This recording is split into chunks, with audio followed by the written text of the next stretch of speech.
Good morning. It is Talk of the Town for you, 8:15 on this Tuesday morning. Pleased to welcome into the studio Lebanon Mayor Sherry Capello. Good morning to you. Good morning, Laura. How are you? I'm great. You announced 1 week ago today that you are seeking a term in office. Has there ever been a mayor in Lebanon that has had that many terms? Fifth term. It's your fifth. Oh, No, I am the longest tenured mayor wow. in the Because city of Lebanon. Betty Eisman had a pretty good run, didn't she? Yes, but Not as as a long. strong mayor, definitely not. Okay. All right. Well, why? I guess would be the first question. Why do you seek a fifth term? And was it always your intention to run for a fifth term? I wasn't sure, but we have so much work to do yet. We've really been delivering results. And, my first term was focused on becoming accountable to the people because there were a lot of issues. There was an $850,000 deficit. They were 3 years behind in numerous audit findings. So that first term was really getting our house in order. Right. Was that all related to the attempt to divest of the water authority? Part of it was, and just that the city was struggling financially. I think part of it was we were not adopting realistic budgets and making staff adhere to them. So when I got on board, that was one of the first order of business, was to make sure that purchases are coded properly, that we know exactly, that there's a realistic budget. That's what I mean by that we know exactly what we're spending, not like, oh, we're over in this line item, so let's take it out of this one. No, it gets coded to where it needs to go, so we know what are we actually spending the money on. Well, are you allowed to transfer money from one budget area to another? General fund budget money? You can, but that wasn't happening. Right. It was I'm just saying, being coded differently. So, okay. Yeah. So, I mean, it wasn't necessarily that it was fraudulent what they were doing. It was just a bad practice. Yes, absolutely. Because they weren't being accountable, or they weren't being accountable. And this way we know, okay, we spend this much on vehicle repairs. If we go over, then we know we need to make sure that we spend less in another line item. Right. And we live within our means. And that is how we have been able to dig ourselves out of that deficit. Because it was pretty bleak. I mean, the credit rating, the city's rating and bond rating and all that stuff was, in the toilet. We were on the verge of bankruptcy. In fact, I had to make the decision. And I did not want that for the city of Lebanon. I just felt that would be a negative image and that we would never be able to dig ourselves out of that hole. That's what, Act 47? Yes. So we just worked really hard and applied for grants to get an early intervention plan, look at what we can do. And it was just using good common sense. It was the same practices that I used at Palmyra Borough. When I went to Palmyra Borough, they were almost in the same shape. I was there for 2 weeks when I was told that there wasn't enough money to meet payroll. And I'm like, are you kidding me? I just left my job with the county, which was stable and, safe, to come here, and there's no money to make payroll. You also work in Derry Township? Yes. After I left Palmyra Borough, I worked for Derry for 18 months. Okay. And while I was there, that's when the whole Mayor Anspach resigning. And so I threw my name in the hat, and my friends were encouraging. Being the manager of Palmyra Borough is very similar to being a mayor. That's appointed, of course, and 1/3 the size of the city. But I wasn't too happy with the whole thing with the sewer water authority. And my friends were very encouraging. You can do this. And I'm like, oh, I don't know. I'm not a politician. I'm just not a politician. But I ran, and here we are. Have you learned to be a politician? To become one? Because, let's face it. It is a political job to some extent. So I feel sincere in all of my feelings and how I treat people. I represent all the people. I'm registered as a Republican. I have Republican values. But I think I'm a moderate. I'm not an extremist. Mm-hmm. And I can see both sides. And again, representing all the people, I feel like I do a great job with that. And so if that's being a politician, but I'm sincere about it, I think when you ran against Trish Ward your first time, yes, she said something to me, and I've always thought about that. She said, with a city mayorship, it's very parochial. You can't be, I'm a Republican and we're going to do things the Republican way, because it's not. It's political, yes. It is an affiliated position that you run.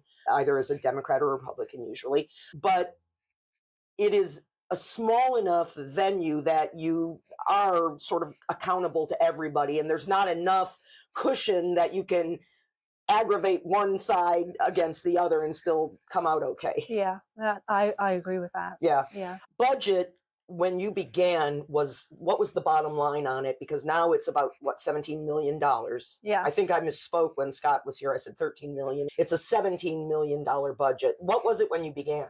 So when I began, I think it was more around 9 or 10.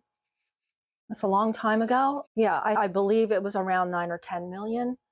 And, the earned income tax and real estate tax a little bit, but more so the earned income tax because, and this was something that I had in my back pocket the whole time, but I was like screaming it to the attorneys when we were in the whole court case with the earned income tax situation. But when I was the Palmyra Borough manager and they had hired the local tax committee had hired a woman to come in and they kind of did a forensic audit. And one of the things they discovered was the calculation for the earned income tax was hardwired into the mainframe computer. And the city of Lebanon, through their home rule charter, had increased the earned income tax to 1.9%, 1.4 going to the city, 0.5 going to the school district. It was never changed.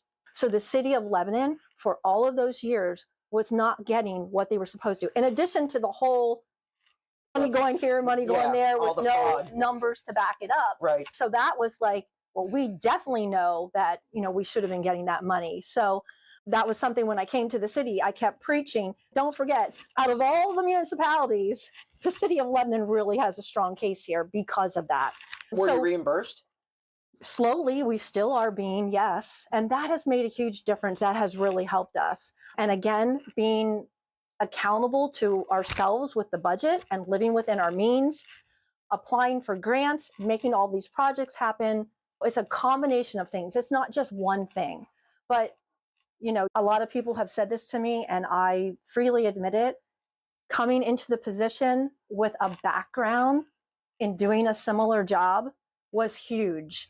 I knew what reports had to be filed. I understood about putting a budget together because that is one of the most important things. It's just like in your own household. If you don't have a budget and you just keep spending, you're not going to be able to pay your bills. Right. And you can't not pay your bills. So that's extremely important to have that experience. I brought that into the job. Now with 15 years in the job, I don't think anyone knows this job better than I do.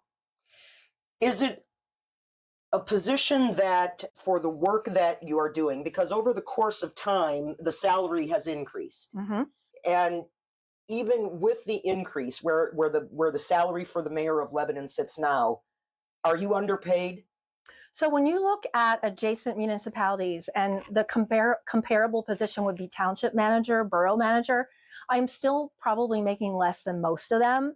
Maybe not some of the borough's secretaries in the smallest of boroughs, but from when I first started, I took a huge pay cut to come here. I was doing this because I felt it was something important, and I was able to do that. But it's important that you get a fair salary for what you're doing. Right. All of the department heads were making more than the mayor's position, but I didn't say anything. You know who said something? City council. City council was like, this is ridiculous. This position, not just Sherry Capello, but this position, you're the chief executive. You need to make just as much as your department heads. And so now it's in line with the department heads, a little bit more than some of the positions, not all of them, but yeah, and still at the same time, probably not as much as adjacent township managers are making. I ask that because in some ways, and I'm not saying that you wanted to go elsewhere, but if you wanted to go elsewhere, I mean, would it be hard to find a similarly qualified individual to take this position? Because it is essentially the CEO of a $17 million company. And it's not just 17 million, that's the general fund. If you combined all the funds, there's like a dozen funds. If you combine all of them together, we're like 60 to 80 million, depending on the year. And of money passing through the budget. Yeah, we got pension plans, we have CDBG funding, ARPA funding, We have a separate police fund for different grants. We have the canine funds. There's all kinds of funds. The general fund is just one. That's just the operating budget. Mm-hmm. But there's so many. The healthcare fund.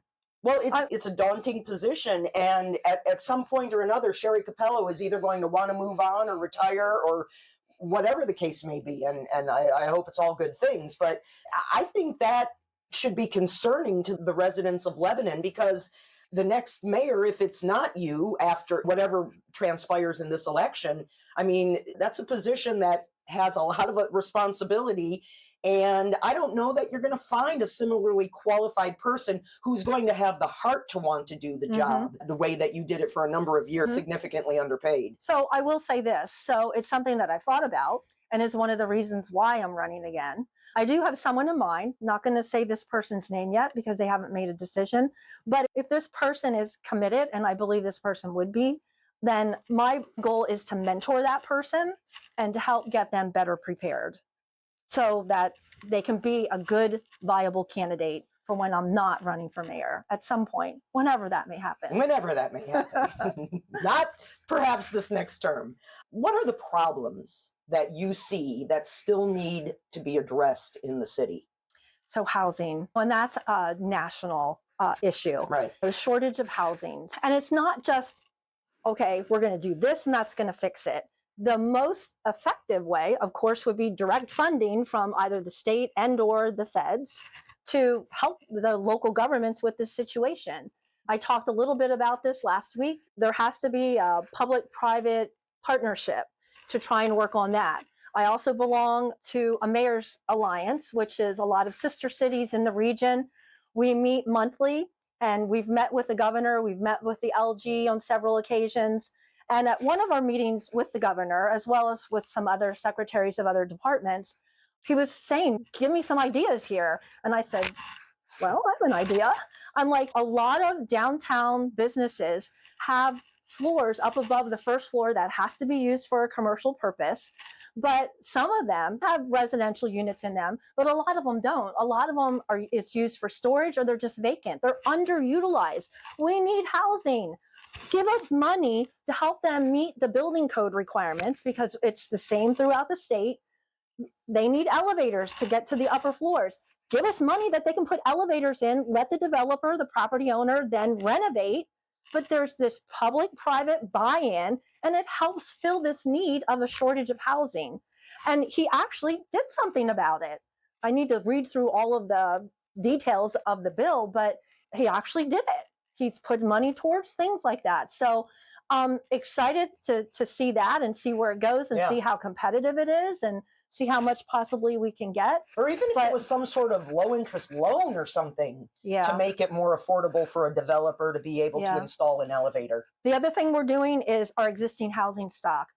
We have made huge strides towards, because we have some of the oldest housing stock in the county, but we've made huge strides with the changes that we've made in our property maintenance program.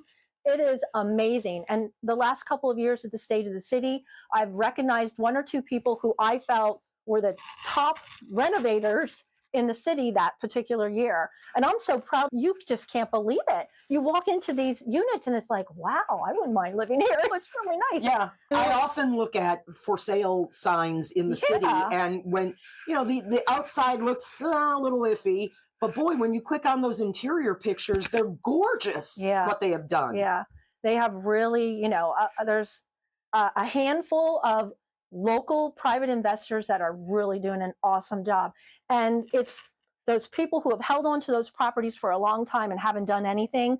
And through our enforcement efforts, some of them are finally getting rid of them. But are they pricing them at a point that makes it affordable for many Lebanon residents? That's the other issue. Well, we have high rents because of the supply and demand, and it's like you could go out into a neighboring municipality and actually pay less rent than you do here in the city of Lebanon. And that is just wrong. But this is, the United States of America, free competition and whatnot. But it hurts the people, that really need units, and so I would love for something to happen there. Well, I circled this in my news summaries today. Reading City Council is moving forward with a resolution to request the state to adopt rent control legislation. Per the resolution passed last night, Reading City Council believes in the need for reasonable guidelines to cap annual rent increases. Local officials say it's about protecting renters, many of whom are on fixed budgets. Is that something? I don't know. I was not aware of that, to be honest, so I need to look into it. Yeah, I mean, it was something that struck my eye knowing that you were coming in today. Lebanon has a reputation as still having a real bad crime problem. And I know that you address this every year in your State of the City. You know, on the scale of crimes, the serious crime is certainly every once in a while something traumatic really pops up. But for the most part, is Lebanon a serious crime problem city or a minor crimes problem city? I would say overall, crime is down, and it consistently has been declining. I would say we're more of a non-serious crime than the serious crime. Serious crime over the last 20 years, and each state of the city, I update this number, but as of last year's, it was 50% down from 20 years ago. But when you look at just even in the last 7 years, we've had three of our lowest crime statistics ever in our history of keeping numbers in the last 10 years. So it's definitely low.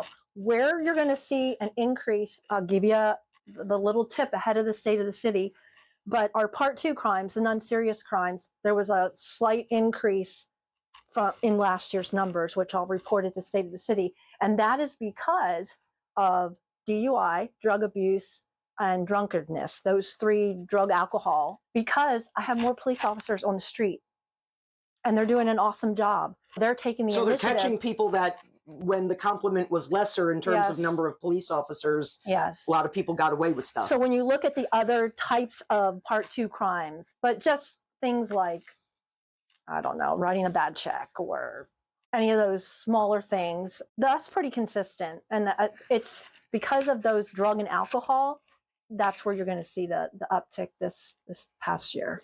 Last question. When Scott Church was here a couple of weeks ago and announced his candidacy as a Republican, so I presume there could be a contested GOP primary for this election cycle for the primary, he said that he believes the city needs a cheerleader and it needs to be marketed as a product. What is your response to that? So regarding being a cheerleader, I don't think anyone's been a bigger cheerleader than Sherry Capello. I am fully committed to the success of this city. Running it like a business, of course you want to promote your city, but I'm thinking you want to recruit businesses in, retain businesses here. You want to keep your residents happy, increase quality of life. I guess I'm very focused on trying to provide all the background stuff that there's something here for people to want to stay here for and for businesses to come in and stay. I think we do a pretty darn good job of promoting how great we're doing. And we do a lot of social media. We try and celebrate our successes. We can always do better in getting the word out, and I do run it like a business.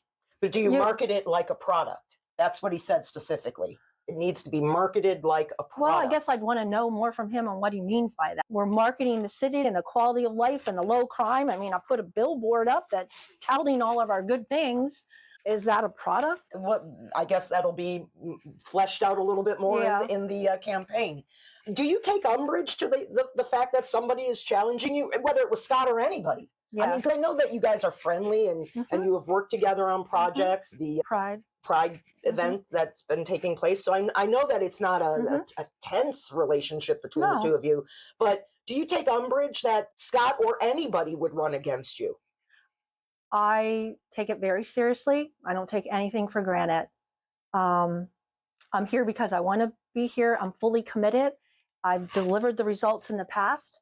We have a lot more work to do, and I think I'm the person for the job. But yes, I take it very seriously, and I'm going to work very hard to make sure that people know what we've accomplished, what we need to do yet, that we're on the right path. A lot of great things have happened. We've had a lot of success, a lot of accomplishments, not only with the budget and addressing the deficits and the fiscal sustainability, but the streetscape and how beautiful that looks, and what we're going to be doing to support our businesses this year with online tutoring and mentoring. And because every business, we want to support every business, not only COVID, but the whole inflation, supply and demand, labor shortage.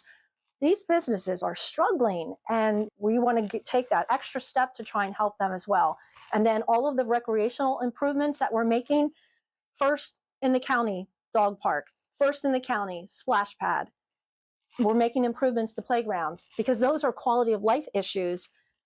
Partnering with the rail trail, the Johnny Wangert Memorial Park. There are a lot of awesome projects that are going to be happening this year.